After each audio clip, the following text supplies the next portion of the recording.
In this video, I'm going to share with you 7 techniques to stay motivated and prevent burnouts in your leadership journey. Let's get started.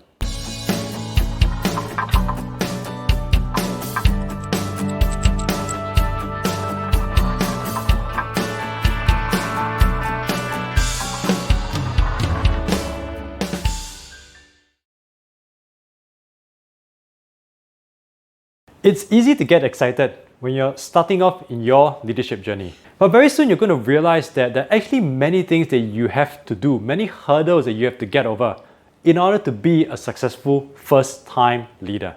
Leadership is a combination of traits, and you need to be proficient in multiple areas. That realization alone can put quite a few off their leadership journey. To keep yourself motivated in your leadership journey, you need to have a very clear why.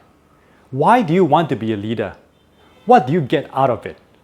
Are you motivated by extrinsic factors such as that fancy job title, a pay rise, a nice corner office? Or perhaps you're motivated by intrinsic factors such as a desire for achievement, a desire for growth, or just seeing the people around you develop to be better. While having a clear why will power you and keep you motivated in your leadership journey, the depth of your why will help you overcome those challenges.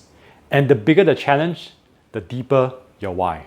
As you achieve leadership milestones, you have to continuously redefine your why. Because achieving bigger and bigger milestones require deeper and deeper whys. So just take a look at American leadership expert Simon Sinek and his book, Start With Why.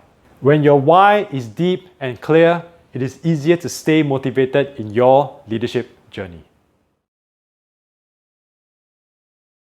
To keep going in your leadership journey just for yourself can be very tiring, and it can also make for a pretty lonely leadership journey. Some leaders find it easier to lead when they are doing it for others. I've come across leaders whose purpose for leading is about the people around them. They transform their reason for leading from me to we. And they also constantly improve their leadership because they know that if they are not leading at their best, then it is the rest who suffers. Naturally, I'm not trying to imply that only you should be the one leading. But what I'm trying to say is that when you change your reason for leading from just yourself to the people around you, then you become part of something bigger.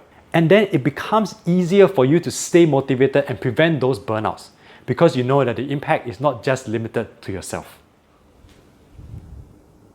If you like the content that you see so far, make sure you hit a like, subscribe, and leave a comment in this video. It helps me to grow the channel. Thanks. Being a leader might be for yourself, but your leadership is about the people around you and those you lead. If I was to put it in another way, being a leader is about the individual and leadership is about the team. And so leadership is really a team sport. And that means that as the leader of the team, you have to connect with them, understand their motivations for being part of the team, for being at work, and the direction that they want to take.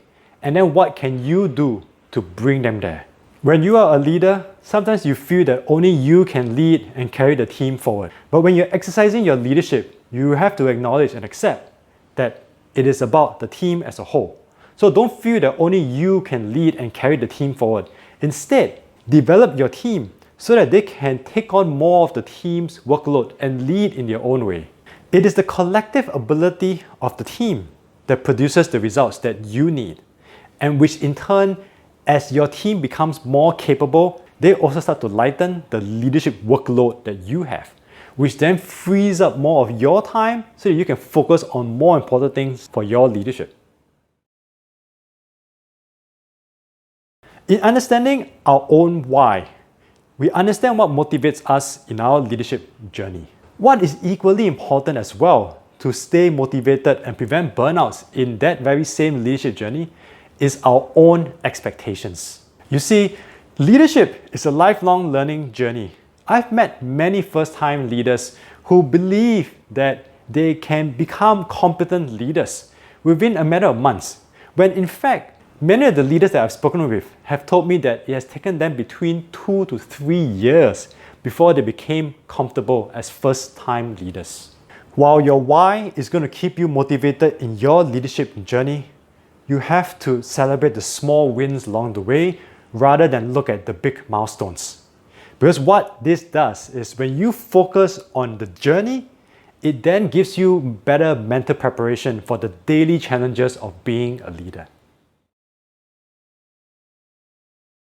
I've mentioned that leadership is a lifelong learning journey. You also need to recognize that leadership is like an iceberg. So if we draw a parallel from a very popular theme that success is an iceberg, then we need to understand and acknowledge that leadership is a combination of traits and that you need to be proficient across multiple competencies across different areas in your life in order to be a successful first-time leader.